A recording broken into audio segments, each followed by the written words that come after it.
जय हिंद, जय जोहार।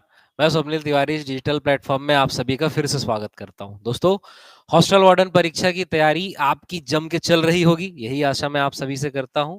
और हॉस्टल वार्डन की आपकी इस तैयारी को और मजबूत बनाने के लिए, जैसा कि मैंने आपसे प्रॉमिस किया था, कंप्यूटर के इंपॉर्टेंट महत्वपूर्ण प्रश्न और जो एग्जाम में आए हुए प्रश्न है उसकी एक सीरीज। जी हाँ, तो आज इस वीडियो से हम इस सीरीज की शुरुआत कर रहे हैं।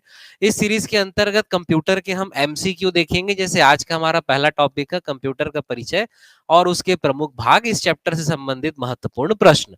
तो आज हम इस वीडियो के अंतर्गत व्यापम की परीक्षाओं में जितने भी इस टॉपिक से संबंधित प्रश्न आए हैं, आज हम उन्हें ही देखते चलेंगे, लाइन से सीरीज में देखते चलेंगे। कोशिश करेंगे कम से कम 30 क्वेश्चन हम एक वीडियो के अंतर्गत कवर कर सके।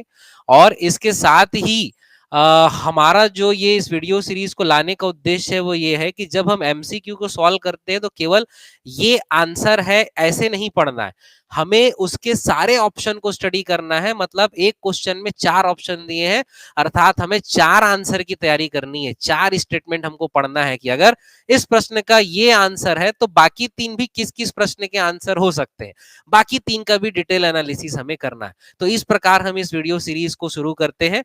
तो चलिए बिना किसी देरी के सीरीज को हम प्रारंभ करते हैं। ठीक, इसके पहले मैं आप सभी को फिर से एक बार बोलना चाहूंगा कि यदि आपने चैनल को अभी तक सब्सक्राइब नहीं किया है तो जरूर सब्सक्राइब करें और इस चैनल को स्वप्निल तिवारी चंद्रा एकेडमी और चंद्रा एकेडमी का official channel Chandra academy the guide, दोनों चैनल को जरूर सब्सक्राइब करें, हमारे चैनल से जुड़े रहें। चलिए शुरू करते हैं। Question number 1।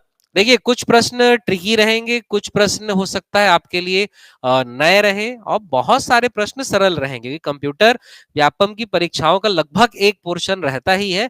इसलिए कंप्यूटर के बहुत सारे प्रश्न, बहुत सारे प्रश्न रिपीटेड रहेंगे और कुछ तो बहुत सरल रहेंगे। जैसे पहला क्वेश्चन हमें लिखा हुआ है कि कंप्यूटर का एक एलयू यूनिट जोड़ और घटाव कर सकता है, सभी प्रकार के अंक गणितीय ऑपरेशन कर सकता है, तर्कीय ऑपरेशन कर सकता है, उपरोक्त सभी।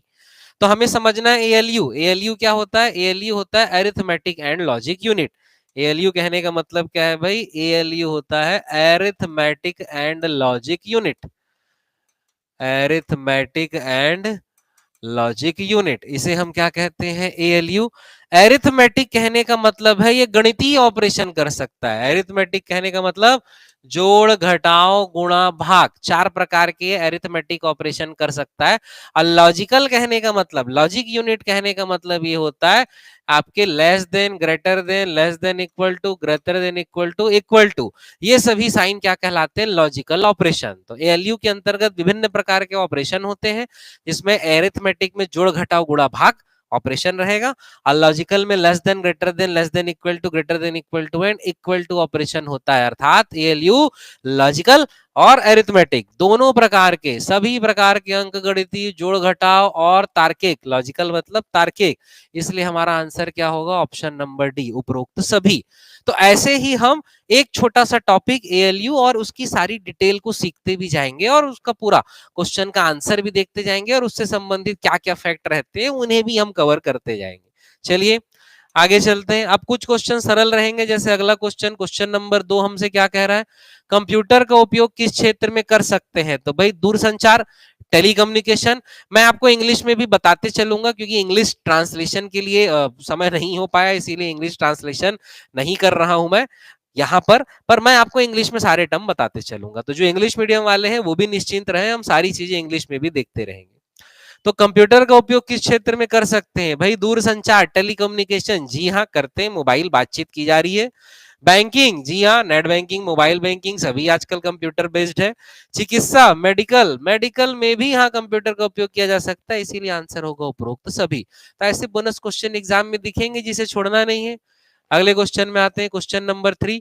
आप देखते चलेंगे कि ये सभी क्वेश्चन हमारे एग्जाम में आए हुए क्वेश्चन है ना, तो मैं पहले आपके एग्जाम में आए हुए क्वेश्चन ही आपको कवर करा दूं, क्योंकि कंप्यूटर की तैयारी के लिए मान के चलिए आप कोई भी थ्योरी पढ़ते हैं, किसी बुक को फॉलो करते हैं या किसी कोर्स को फॉलो करते हैं, तो थ्योरेटिकल क्लासेस जो होती हैं उसमें जो फैक्ट कवर होते हैं वो आपका लगभग 80% सिलेबस कंप्लीट करता है, लेकिन 20% जो बचा हुआ सिलेबस है वो यहाँ के प्रीवियस क्वेश्चन से ही कवर होता है। तो इसीलिए प्रीवियस क्वेश्चन को सॉल्व करना बहुत जरूरी है।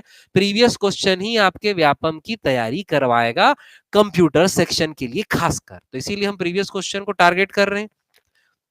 अगला क्वेश्चन है, निम्न में से कौन सा कंप्यूटर का एक प्रमुख भाग नहीं है? तो भाई सीपीयू कंप्यूटर का प्रमुख भाग है, बिल्कुल सही। यूपीएस भी कंप्यूटर में लगता है, हमें पता है। एएलयू भी है, सीयू भी है। सीयू कहने का मतलब होता है आपका कंट्रोल यूनिट, सीपीयू कहने का मतलब होता है सेंट्रल प्रोसेसिंग यूनिट, एएलयू कहने का मतलब होता है अरिथमेटिक एंड लॉजिक यूनिट। आप यहां पर समझिए एक फैक्ट की सीपीयू का ही हिस्सा है एएलयू और सीयू, ये सीपीयू का ही हिस्सा है। लेकिन हम यूपीएस की बात करें तो यूपीएस का फुल फॉर्म होता है अनइंटरप्टेड पावर सप्लाई। यूपीएस का फुल फॉर्म क्या है? अनइंटरप्टेड पावर सप्लाई, जिसे हम इन्वर्टर की भांति समझते हैं। लाइट गोल हो जाए तो पावर बैकअप देने का कार्य करता है, उसे ही हम क्या कहते हैं?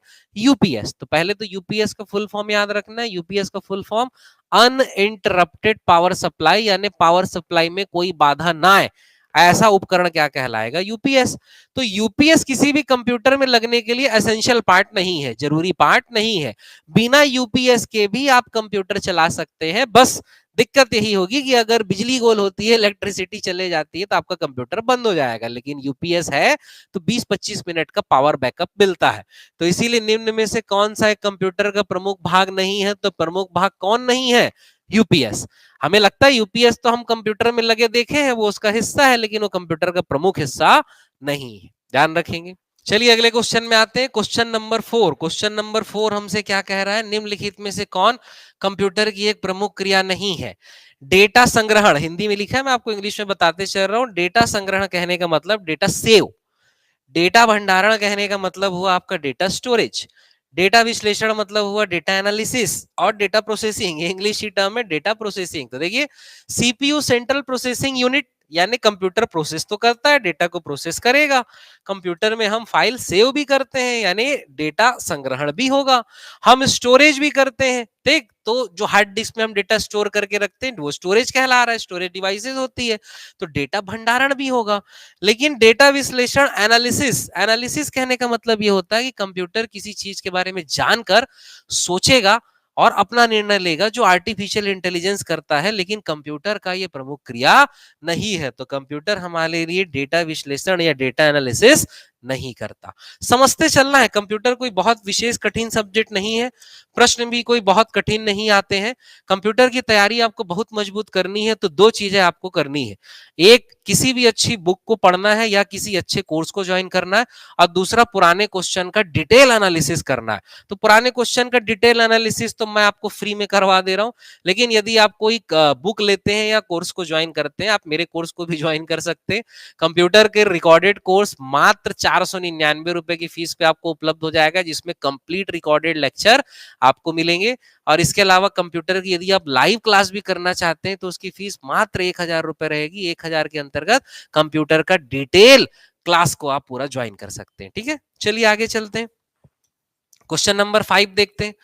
क्वेश्चन नंबर 5 हमसे क्या कह रहा है? क्वेश्चन नंबर 5 हमसे ये कह रहा है कि निम्न में से कौन सा कंप्यूटर सिस्टम का प्रोसेसर नहीं है? ठीक। तो भाई ये हम पढ़ेंगे तभी हमें पता चलेगा। ये आपका सीजी व्यापम मंडी निरीक्षक 2021 का क्वेश्चन है ये। भाई एएमडी, एएमडी आप याद रखिए प्रोसेसर की कंपनी है, इसीलिए एएमडी के साथ जो भी लिखा हुआ रहेगा वो कंप्यूटर का प्रोसेसर है। इंटेल, इंटेल तो प्रोसेसर बनाने वाली दुनिया की सबसे बड़ी कंपनी है, और इंटेल का 32 बिट का जो पहला प्रोसेसर था वो था इंटेल पेंटियम। ठीक, इंटेल पेंटियम आया है, फिर इंटेल कोर सीरीज आई है, कोर 2 डुओ आया है, क्वाड कोर, ऑक्टा कोर, फिर कोर i3, i5, i7, वर्तमान में कोर i9, ये सीरीज चल रही है। तो इंटेल तो पूरे विश्व में सबसे ज्यादा प्रोसेसर बनाने वाली कंपनी है, इसीलिए इसका तो प्रोसेसर ही है। मैशिनटोस और 8086 इंटेल कंपनी का ही एक प्रोडक्ट है, 8086 जो 16 बिट का प्रोसेसर है। ठीक, तो 8086 भी प्रोसेसर है, लेकिन मैकिन्टोश की हम बात करें और यहां लिख दिया है ओएस। ओएस का मतलब होता है ऑपरेटिंग सिस्टम। तो अगर ये नहीं भी पता हो और आपको पता है ओएस का मतलब ऑपरेटिंग सिस्टम है, तो भी आप इस आंसर को टिक कर सकते थे, सही बना सकते थे। तो इसीलिए ऑप्शन नंबर सी सही आंसर होगा। ये एक ऑपरेटिंग सिस्टम है और बाकी सभी क्या है, प्रोसेसर। ठीक, तो यही है डिटेल एनालिसिस की। जो भी ऑप्शन है हम उसके बारे में भी चीजों को सीखते जाएंगे। आप इसका एक नोट्स भी बना सकते हैं और आपको, अगर आप कंप्यूटर से अवेयर है तो बिंदास आप अपना रिवीजन करते जाइए, प्रैक्टिस करते जाइए। लेकिन अब आप अवेयर नहीं है तो आपको इसका भी नोट्स बनाना चाहिए। जो भी मैं कह रहा हूं आप नोट्स बनाते जाइए, वो एग्जाम में है। उन्हीं चीजों को हम देख रहे हैं और उसी आधार पे आने वाले परीक्षाओं में भी प्रश्न पूछे जाएंगे। चलिए अगला क्वेश्चन देखते हैं। अगला क्वेश्चन, क्वेश्चन नंबर 6 हमसे क्या कह रहा है, किसी भी प्रकार का कोई भी कंप्यूटर खाली स्थान के द्वारा नियंत्रित होता है। यूजर के द्वारा, मतलब जो कंप्यूटर का उपयोग कर रहा है, प्रोग्राम इंस्ट्रक्शन के द्वारा, बूटिंग के द्वारा, हार्डवेयर के द्वारा। तो देखिए आप दिए गए ऑप्शन में आपको चूज करना है। तो भाई यूजर कंट्रोल नहीं करता है, यूजर केवल अपनी रिक्वेस्ट डालता है कि मुझे ये चाहिए, 2 और 2 को जोड़ के मुझे बताओ। करता तो आपका कंट्रोल कंप्यूटर ही है। ठीक, अब कंट्रोल कैसे होता है, नियंत्रित कैसे होगा? प्रोग्राम इंस्ट्रक्शन, हाँ एक संभावित आंसर हो सकता है। बूटिंग, बूटिंग से कंट्रोल नहीं होता। बूटिंग आपका कंप्यूटर को स्टार्ट करने का प्रोसेस है, इसीलिए बूटिंग तो आंसर नहीं होगा। यूजर भी आपका आंसर नहीं होगा। और हार्डवेयर जो है वो कंप्यूटर को नियंत्रित करने का कार्य नहीं करता, इसीलिए यहां पर हमारा आंसर क्या होगा, प्रोग्राम्ड इंस्ट्रक्शंस। कुल मिला के ये सॉफ्टवेयर है। जो प्रोग्राम्ड इंस्ट्रक्शन लिखा है उसका तात्पर्य यहां पर सॉफ्टवेयर से है, कि सॉफ्टवेयर है जो सभी कार्य को नियंत्रित कर रहे हैं। ठीक है, चलिए आगे चलते हैं, अगले क्वेश्चन में आते हैं। निम्नलिखित में से कौन यूजर को, निम्नलिखित में से कौन यूजर को कंप्यूटर से इंटरेक्ट कराता है? ठीक है, अब देखिए ये व्यापम का विवादित क्वेश्चन रहा है। मैं आपको इसको डिटेल में बता दे रहा हूं। ये परीक्षाओं में 1-2 बार पूछा गया है। अब विवादित क्या है और कैसे है उसे आप ध्यान देंगे। निम्नलिखित में से कौन से कंप्यूटर यूजर को कंप्यूटर से इंटरेक्ट करता है? Command line interface, graphical user interface, a और बी दोनों, उपरोक्त में से कोई नहीं। ठीक, तो इसमें व्यापम के द्वारा ग्राफिकल यूजर इंटरफेस एक परीक्षा में आंसर लिया गया और दूसरी परीक्षा में ए और बी दोनों लिया गया। सही आंसर है इसका ए और बी दोनों। ठीक, क्योंकि हमारा क्वेश्चन क्या है, निम्नलिखित में से कौन यूजर को कंप्यूटर से इंटरेक्ट करता है?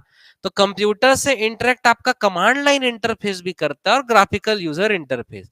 ग्राफिकल यूजर इंटरफेस क्या होता है, जब आपको कंप्यूटर या मोबाइल के स्क्रीन में आपको कुछ ग्राफिक्स दिख रहा है, इमेज दिख रहा है, आइकन दिख रहा है, पिक्चर दिख रहा है, एरो दिख रहा है, तो ये कहला रहा है क्या, ग्राफिकल यूजर इंटरफेस। लेकिन कंप्यूटर में आपको केवल टेक्स्ट दिख रहा है, जैसे एमएस डॉस में काले रंग का स्क्रीन होता है, सफेद रंग का टेक्स्ट होता है, केवल आप वहां कमांड लिख सकते हैं, प्रोग्राम कोड लिख सकते हैं, कोई भी चित्र नहीं दिख रहा है, कोई भी ग्राफिक्स नहीं दिख रहा है। तो ऐसा इंटरफेस क्या कहला रहा है, कमांड लाइन इंटरफेस। मूवीज में आपने देखा होगा हैकर लोग खटखट खटखट खट टाइप कर रहे हैं, तो वो क्या है, बेसिकली कमांड लाइन इंटरफेस है। लेकिन कंप्यूटर से इंटरेक्ट तो कर रहे हैं ना, और बिना कंप्यूटर से इंटरेक्ट किए टाइप तो नहीं कर रहे, तो इंटरेक्शन वहां भी होता है। इसीलिए इस क्वेश्चन का आंसर सी 100% एक्यूरेट है। लेकिन किसी परीक्षा में इसका आंसर बी लिया गया है।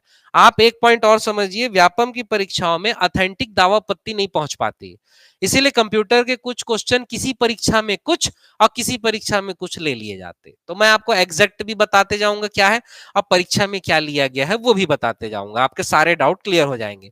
फिर भी इसके अतिरिक्त यदि आपको कोई डाउट है, आप नीचे मेरा नंबर दिया गया है डिस्क्रिप्शन में, आप मेरे नंबर पे कॉल करके भी या मैसेज करके व्हाट्सएप करके भी मुझसे कोई भी डाउट पूछ सकते हैं। चलिए आगे चलते हैं।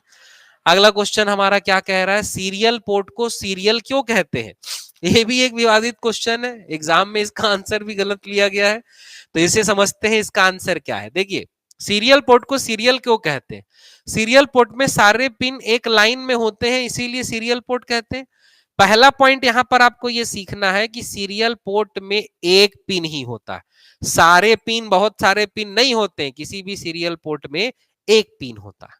दूसरा, सीरियल नंबर के रूप में प्रिंटर संबोधित होता है, तो सीरियल नंबर का यहां पर कोई लेना देना नहीं। दूसरा ऑप्शन भी हमारा गलत हो गया। तीसरा, प्रिंटर के लिए डेटा सीरियली एक बिट एक समय पर दिया जाता है। तो जी हाँ, किसी भी सीरियल पोर्ट का टेक्निकल डेफिनेशन ये होता है कि इसमें bit by bit data transfer होता है, अर्थात एक बार में एक बिट डेटा ही भेजा जाता है, इसीलिए इसे क्या कहते हैं हम, सीरियल पोर्ट कहते हैं। इसीलिए सी एग्जैक्ट सही आंसर है, लेकिन एग्जाम में बी ले लिया गया। तो बी जो है क्या कि सीरियल नंबर के रूप में प्रिंटर संबोधित होता है, ये तो सरासर गलत है। ठीक, तो इसीलिए इसका सही आंसर क्या होगा, सी। ध्यान रहेगा।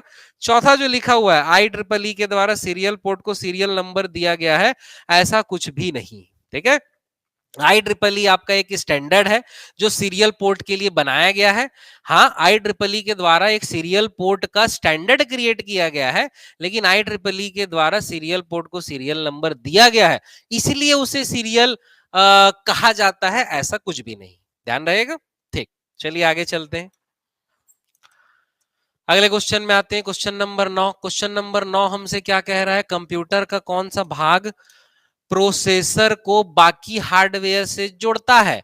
तो भाई मदरबोर्ड ही इसका एग्जैक्ट सही आंसर है, इसीलिए इसे मदरबोर्ड कहा जाता है। मदरबोर्ड का एक टेक्निकल डेफिनेशन यही है कि कंप्यूटर के सभी पार्ट को, सभी युक्तियों को, सभी यूनिट को आपस में जोड़ना किसका कार्य है, मदरबोर्ड, ना कि सीपीयू, ना कि पंच कार्ड और ना कि चिप। ठीक, सीपीयू तो आपका एक सेंट्रल प्रोसेसिंग यूनिट है, पंच कार्ड एक इनपुट डिवाइस है एक प्रकार का, और चिप जो है ये किसी भी इलेक्ट्रॉनिक डिवाइस में जो लगा होता है वो चिप है, इसीलिए आपका आंसर नहीं होगा। चलिए आगे चलते हैं। इनपुट और आउटपुट डिवाइस कंप्यूटर से खाली स्थान के माध्यम से जुड़े होते हैं। तो सीपीयू के माध्यम से, रैम के माध्यम से, कीबोर्ड। भाई रैम में तो प्रोग्राम का एग्जीक्यूशन होता है, इंटरनल मेमोरी है वो, प्राइमरी मेमोरी है। रैम जो है प्रोग्राम को एग्जीक्यूट करने का कार्य करता है, तो रैम आंसर नहीं है। कीबोर्ड तो खुद एक इनपुट डिवाइस है, इसीलिए वो आंसर नहीं है। सीपीयू, सीपीयू एक बात समझिए, इसमें क्या है, हड़बड़ी में हम सीपीयू को टिक मार देंगे कि इनपुट और आउटपुट डिवाइस कंप्यूटर से खाली स्थान के माध्यम से जुड़ते हैं। सीपीयू क्यों, क्योंकि कंप्यूटर का जो एक बॉक्स हमें दिखता है कैबिनेट, उसे हम सीपीयू समझते हैं, पर सीपीयू वो नहीं है। हम उसे बोलचाल की भाषा में सीपीयू कह देते हैं, एक्चुअल में वो कैबिनेट ही है। कंप्यूटर का एक बॉक्स है जिसके अंदर बहुत सारी डिवाइस लगी हुई है, वो सीपीयू नहीं है। सीपीयू होता है कंट्रोल यूनिट, एएलयू और प्राइमरी मेमोरी का समूह ही सीपीयू कहलाता है। ध्यान रखेंगे ना। अब यही सब चीजों को हम क्लासेस में सीखते हैं। अब यहाँ तो हम उतने ही फैक्ट कवर कर सकते हैं जो हमारे क्वेश्चन से संबंधित होगा, इसके अलावा बाकी फैक्ट को हम नहीं कवर कर पाएंगे। तो इसीलिए यदि आप कोई अच्छी बुक फॉलो करते हैं तो बुक जरूर फॉलो करें, वहां आपको जानकारी मिलेगी, नहीं तो मेरे कोर्स को ज्वाइन करें। कोर्स के बारे में मैं डिटेल आपको बता चुका हूं। अधिक जानकारी के लिए नीचे दिए गए नंबर पे संपर्क कर सकते हैं और हमारे कोर्स को हमारे एप्लीकेशन से डाउनलोड कर सकते हैं, जिसका लिंक नीचे डिस्क्रिप्शन में दिया। ठीक है, अब इस क्वेश्चन में फिर से आते हैं। तो सीपीयू हमारा आंसर नहीं है, तो हमारा आंसर क्या है, पोर्ट। पोर्ट यानी वो सॉकेट होता है जहां किसी इनपुट डिवाइस का प्लग आके लगेगा, चाहे वो PS2 हो, चाहे आपका कोई सीरियल पोर्ट हो, पैरेलल पोर्ट हो या यूएसबी पोर्ट हो, कोई भी पोर्ट हो, वहां किसके द्वारा कनेक्ट होगा, पोर्ट के द्वारा ही कनेक्ट होता है इनपुट और आउटपुट डिवाइस। ठीक, चलिए आगे चलते हैं। अगले क्वेश्चन में आते हैं। क्वेश्चन नंबर 12 हमसे क्या कह रहा है, क्वेश्चन नंबर 12 हमसे ये कह रहा है कि कंप्यूटर का कौन सा घटक उसके दिल के रूप में माना जाता है। अब देखिए, व्यापम की परीक्षाओं में कंप्यूटर का दिल, कंप्यूटर का मस्तिष्क, कंप्यूटर की रीढ़ की हड्डी, कंप्यूटर का नर्व सिस्टम, ऐसे बहुत सारे क्वेश्चन आए हैं और हमेशा अलग अलग आंसर लिए हैं। ठीक, अब इस क्वेश्चन की हम बात करें, कौन सी परीक्षा का है, आपका DCAG आपका परीक्षा का है। कंप्यूटर का कौन सा घटक उसके दिल के रूप में माना जाता है, तो मॉनिटर तो हो ही नहीं सकता ना, कीबोर्ड भी हो ही नहीं सकता और स्कैनर भी हो ही नहीं सकता, ये सब तो इनपुट आउटपुट डिवाइस है। तो इसीलिए आपका आंसर इसके अंतर्गत क्या होगा, माइक्रो प्रोसेसर। लेकिन याद रखिए, माइक्रो प्रोसेसर कंप्यूटर का मस्तिष्क होता है, ब्रेन होता है। माइक्रो प्रोसेसर कंप्यूटर का हृदय दिल नहीं होता, लेकिन दिए गए ऑप्शन में सुटेबल वही है, इसीलिए वो आपका आंसर होगा। ठीक, तो इसीलिए क्या है, कुछ बुक में फैक्ट लिखा जाएगा कि कंप्यूटर का हृदय जो है वो माइक्रो प्रोसेसर कहलाता है, पर ऐसा नहीं है, दिए गए ऑप्शन में वो आंसर फिट बैठ रहा है। बात समझ में आ रही है।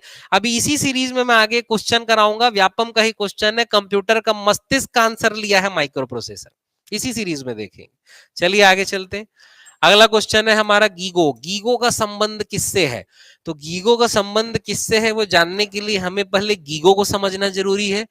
गीगो का फुल फॉर्म होता है गार्बेज इन और garbage out. Garbage in garbage out, इसे ही क्या कहा जाता है? गीगो।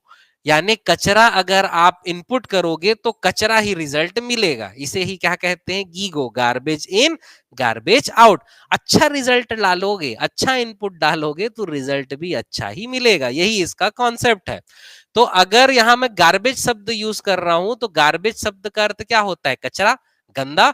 इसीलिए गीगो, सॉरी, गीगो शब्द का जो संबंध है वो शुद्धता से है, क्वालिटी से है, प्योरिटी से है, ना कि स्वचालित, ऑटोमेटिक। लचीलापन, फ्लेक्सिबिलिटी, ये तो कुछ है ही नहीं।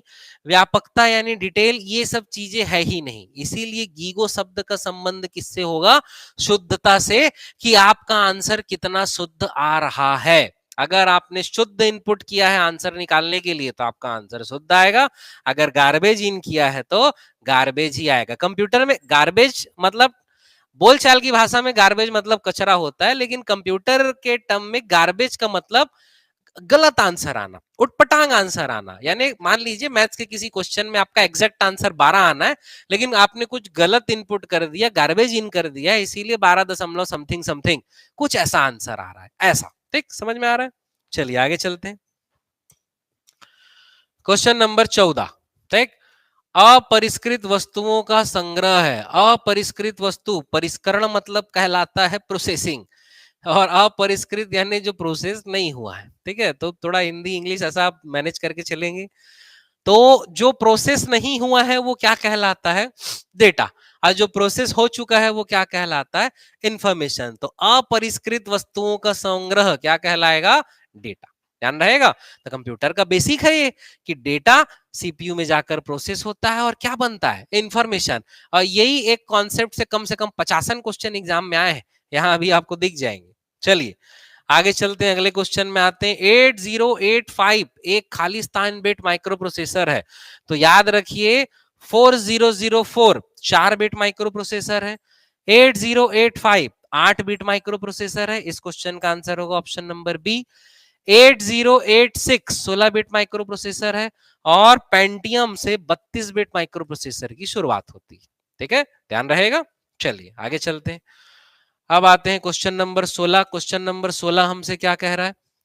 क्वेश्चन नंबर 16 हमसे ये कह रहा है कि बूटिंग प्रोसेस के समय सिस्टम मेमोरी को कहां से पहले काउंट करती है। ठीक है, तो बूटिंग प्रोसेस जो होता है, बूटिंग प्रोसेस आप समझ लीजिए, बूटिंग प्रोसेस कहने का मतलब यह है कि जब सिस्टम प्रारंभ हो रहा है वो बूटिंग प्रोसेस है, या कोई भी प्रोग्राम जो है रीड हो रहा है वो भी बूटिंग प्रोसेस कहलाता है। तो बूटिंग प्रोसेस के समय सिस्टम मेमोरी को कहां से पहले काउंट करती है? Expansion memory board. Expansion memory board यानी ये एक्सटर्नल मेमोरी हो गया, जैसे मोबाइल में एक एक्सटर्नल मेमोरी रहता है वैसा ही ये एक्सटर्नल मेमोरी जैसा हो गया। तो ये तो आपका आंसर नहीं है। वीडियो अडेप्टर ये तो बिल्कुल नहीं है, इसका बूटिंग से कोई भी संबंध नहीं है। वीडियो अडेप्टर कहने का मतलब मॉनिटर से संबंधित जो आपके पोर्ट है वो वीडियो अडेप्टर कहला रहे हैं, तो ये भी आपका आंसर नहीं है। सिस्टम बोर्ड में भी हो सकता है। कैश जो है आपका मेमोरी का एक प्रकार है जो प्रोग्राम एग्जीक्यूट करते समय काम आता है, इसीलिए कैश भी इसका आंसर नहीं है। तो इसका आंसर क्या होगा आपका? System board. ठीक, तो सिस्टम बोर्ड ही इसका एग्जैक्ट सही आंसर है, ध्यान रहेगा, सिस्टम बोर्ड। चलिए आगे चलते हैं। Question number 17। क्वेश्चन नंबर 17 क्या कह रहा है? कंप्यूटर ऑन होने के पश्चात बूटिंग प्रोसेस का निष्पादन करता है। भाई बूटिंग प्रोसेस मैंने आपको बताया, कंप्यूटर ऑन होने के बाद का जो पहला प्रोसेस है। अब इंटीग्रिटी टेस्ट, इंटीग्रिटी टेस्ट जैसा टेस्ट नहीं होता। पावर ऑन सेल्फ टेस्ट, जी हां, पोस्ट। कंप्यूटर जब भी ऑन होता है तो सबसे पहले क्या होता है? पोस्ट होता है। पावर ऑन सेल्फ टेस्ट, इसका फुल फॉर्म भी एग्जाम में आता है। करेक्ट फंक्शनिंग टेस्ट ये भी नहीं होता, रिलायबिलिटी टेस्ट ये भी नहीं होता। तो कंप्यूटर जब बूटिंग प्रोसेस करता है या कंप्यूटर जब ऑन होता है तो सबसे पहले क्या होता है? Post power on self test. ठीक, चलिए आगे चलते हैं। क्या लिखा हुआ है? मेमोरी यूनिट खालिस्तान का एक भाग है। ठीक है, तो मेमोरी यूनिट खालिस्तान का एक भाग है, तो भाई आउटपुट डिवाइस तो नहीं है memory unit. Central processing unit, जी हाँ, इनपुट भी नहीं है, कंट्रोल भी नहीं है। कंट्रोल यूनिट के अंतर्गत केवल प्रोसेसर ही आता है, ध्यान रखेंगे। तो इसीलिए मेमोरी यूनिट किसका भाग है? Central processing unit. Central processing unit के 3 भाग होते हैं, control unit, arithmetic logic unit और मेमोरी यूनिट। ठीक, चलिए अगला क्वेश्चन देखते हैं। क्वेश्चन नंबर 19 हमसे क्या कह रहा है? कंप्यूटर का संशोधित आंकड़ा यानी प्रोसेस्ड आंकड़ा क्या कहलाता है? तो भाई जो प्रोसेस्ड नहीं है वो डेटा है, और जो प्रोसेस्ड हो चुका है वो इंफॉर्मेशन है। तो इनपुट आउटपुट, कंप्यूटर का संशोधित आंकड़ा क्या कहलाता है? इनपुट आउटपुट प्रोसेसर सभी। तो कंप्यूटर का संशोधित आंकड़ा हमारा आउटपुट कहलाता है। भाई इनपुट तो डेटा जा रहा है, आउटपुट ही इंफॉर्मेशन मिल रहा है, तो संशोधित आंकड़ा क्या कहलाएगा? आउटपुट, ऑप्शन नंबर बी, यही इंफॉर्मेशन है। ठीक, चलिए आज का हम आखिरी क्वेश्चन देखते हैं, क्वेश्चन नंबर 20। कंप्यूटर प्रोसेस का मुख्य लक्ष्य डेटा को खालिस्तान में बदलना है। तो डेटा को खालिस्तान में बदलना है, सूचना में बदलना है। वही डेटा प्रोसेस होके क्या बनता है? इंफॉर्मेशन। कंप्यूटर का मेन कार्य यही है, रॉ डेटा को एकत्रित करना और उसे काम की किसी इंफॉर्मेशन में अर्थात सूचना में कन्वर्ट करना। ठीक, तो चलिए आज हमने 20 क्वेश्चन कवर किया है। आने वाले वीडियोस में हम प्रयास करेंगे और ज्यादा क्वेश्चन कवर कर सके। इस तरीके से हम डिटेल एनालिसिस करते रहेंगे। आप इस वीडियो सीरीज से जुड़े रहिए। अगर आपको कुछ भी डाउट है कमेंट बॉक्स पे जरूर बताइए, वीडियो को शेयर जरूर करें, हमारे चैनल को जरूर सब्सक्राइब करें। एक बार फिर से मैं आपको बता दूं, आप कंप्यूटर के मेरे कोर्स को ज्वाइन कर सकते हैं।